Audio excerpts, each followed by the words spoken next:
Today we're going to answer the question again, can it be a mead with 8 different meads? Let's get started.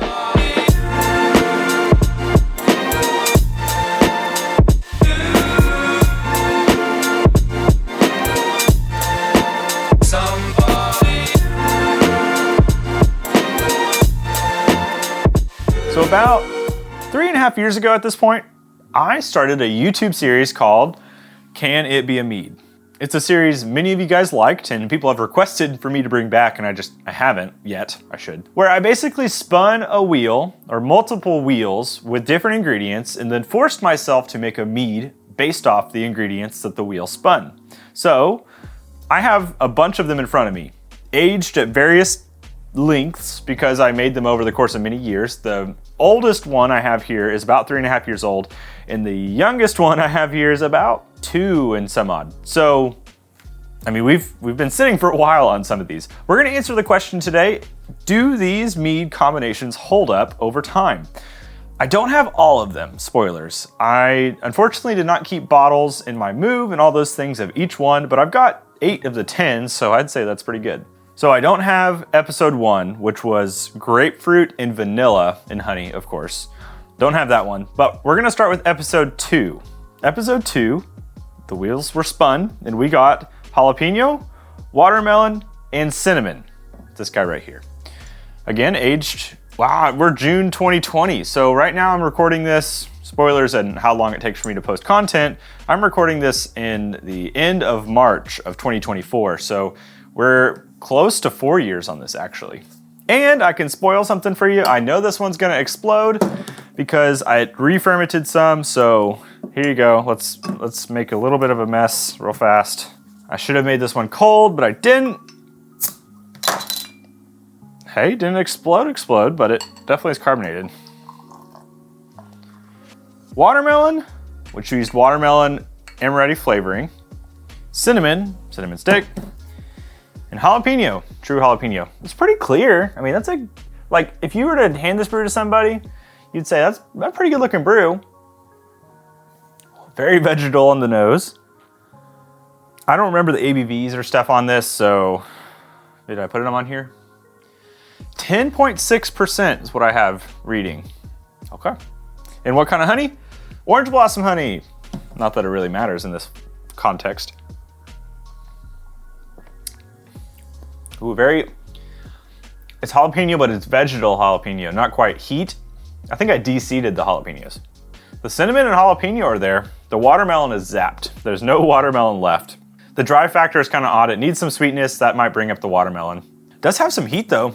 This might have been a bad one to start with, but it's pretty good. I would say, if I'm gonna rank this, surprisingly, it's a 7 out of 10. Of course, all the videos will be down in the description. So if you want to go watch them or try these meads for yourself, find the recipes, I'll put the links in the description. Let's go on to episode number 3. We don't have episode number 3. It was an interesting one. It was lime and peppercorn. I remember that one being very good. Kind of want to go recreate it. So that means our next one is an interesting combo of coconut and cinnamon. I used toasted coconut chips and buckwheat honey, I'm pretty sure, in this guy. Some like interesting combos. This one was also really interesting to look at because in fermentation, the way things exploded and looked up, it was odd. All right, here we go.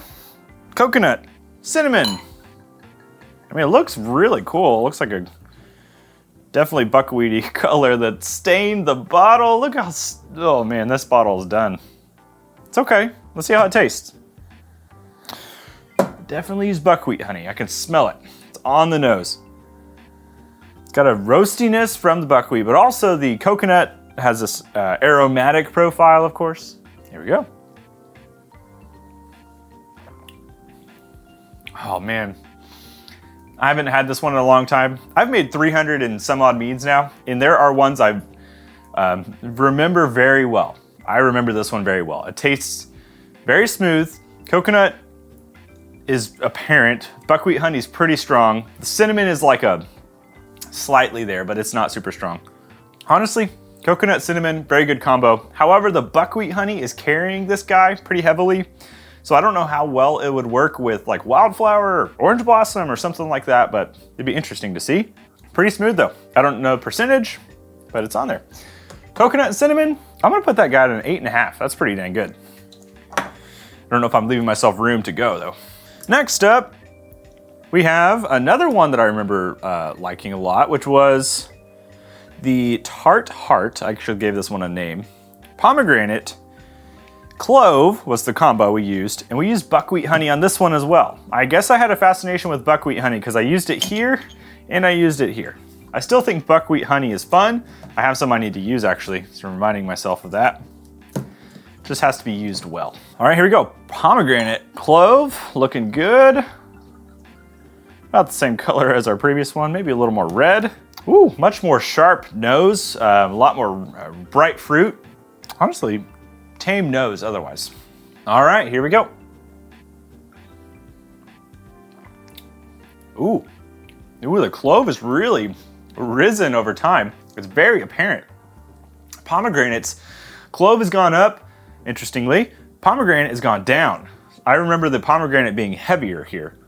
And the buckwheat honey is not necessarily carrying this thing. The last one, it was super apparent. This one's less apparent.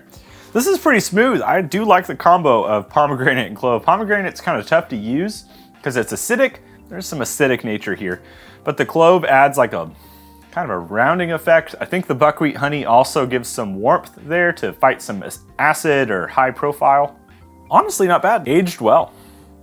I like it better than the jalapeno watermelon. 7.5. I think I might have started too hot with this guy. I didn't give myself a lot of room to grow. Okay, now we're getting into some other weird territory. This next one is orange and nutmeg. And I vividly remember having this one with, I think I used orange juice. I don't know, but I do remember this one being a little odd. Oh, let me pour it so you can see it. Very dark. Oh, hold on, pause. I said the wrong information. This is not orange and nutmeg. This is the one I forgot. This is banana and nutmeg. Another weird combo. We used, I think, orange peels in this thing. Not real orange, or I keep saying orange. We used banana peels, but not banana fruit, interestingly. Nutmeg was like it's just on powder, and then some other sort of honey. I remember this one being odd when I tried it last. It's not, God, it got a weird nose. It's like so bright. It's like it's just attacking my nose. Whew, it does not smell like banana.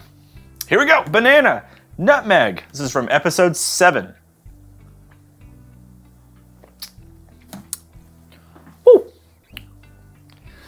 I get no nutmeg, I get banana peel.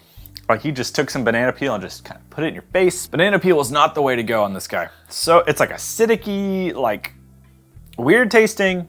If I redid this one, I would use banana fruit in actuality, ripe banana fruit. The nutmeg, I think banana nutmeg could be a cool combo. Banana peel destroyed that one. So that's my opinion. All right, we're gonna keep going. Hopefully this one's better than that last one. This next one is papaya and clove. I don't know what it is about the wheel when I spun it those times, but it really liked clove and nutmeg. Because 2 of these have had clove so far, and 2 have had nutmeg. This one used a papaya puree to get the flavor. Ooh, and it has some carbonation to it. Uh-oh. Good morning. I did not realize you had re-fermented. That's scary. Well, this one's carbonated. Not intentionally. A little carbonation there. Ooh, the carbonation actually kind of is nice though. That clove is really interesting. This is not as good as when I first had it. I think pre-carbonation, that little bit of fermentation's added a little funk in here, fermentation funk. The papaya is kind of zapped a little bit, it's melded down, and the clove is kind of popped up, but I mean, it's not bad. It's still pretty good. I remember it being better though. I'd give this an 8. It's not bad. I want to do another papaya and clove, really just more papaya stuff. I forgot to say, episode 7, which was our Banana and nutmeg is a 3. I didn't rate that one earlier, it's a 3. We're gonna keep going. We have a few more left. Did I have an extra one here? Oh, I had 2 bottles of episode 9. No wonder I did that. This one right here is another fun one. This is black lime and black cherry. I had, fortunately, a black lime at the time, which is basically just a dehydrated lime. Worked out when I rolled the wheel on this one.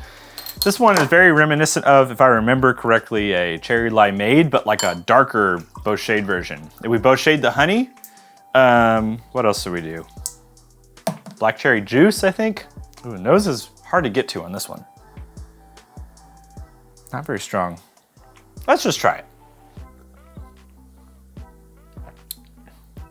Ooh, the cherry is very melded. It's got like a cherry cola sort of flavor. The lime is there, but it's not super present. It adds a little bit of lift.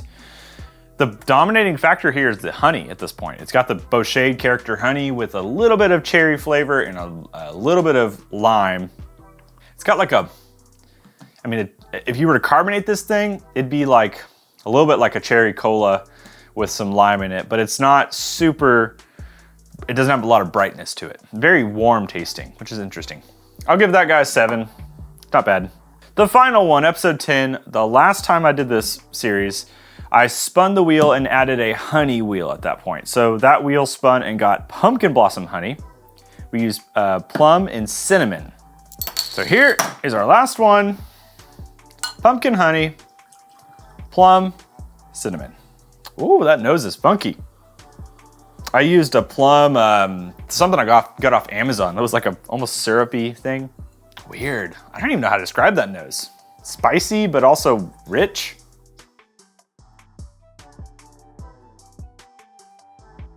Whoa, whoa, whoa. Here goes the roller coaster of flavors. Lots of this acidic, plummy fruit, followed by a little bit of cinnamon. Oh, I think the pumpkin blossom honey is weird too. Pumpkin blossom honey, from my experience, has an interesting flavor. It has its own subtle spiciness. There's a lift, there's a middle ground where it lifts up. It's kind of weird. 6.5, it's not my favorite. But I don't think it's worse than actually maybe that one pretty good. I don't know. So that's 8 of the 10. Again, 2 of them were lost in transit at some point. I would love to return to this series at some point, but I just don't have the time to do it. It's not hard necessarily, but it's just a different kind of format. I'd be curious, do you want me to put that on my list? Is it something you guys really enjoyed? If not, tell me that too. I'd love to know. I do enjoy the challenge of different flavor profiles. So regardless, they're kind of fun to taste, especially fun to taste like 3.5 years later on some of them. So I hope you enjoyed this. Go check out the links below if you want to find the videos to reference for these. Otherwise, I hope you'll hit subscribe anyways, because I'd love to have you come back to the channel if you're not a current subscriber. And hopefully I'll see you in a future Mead video. So thanks for being here. What am I gonna drink? Let's go for number 1. Cheers.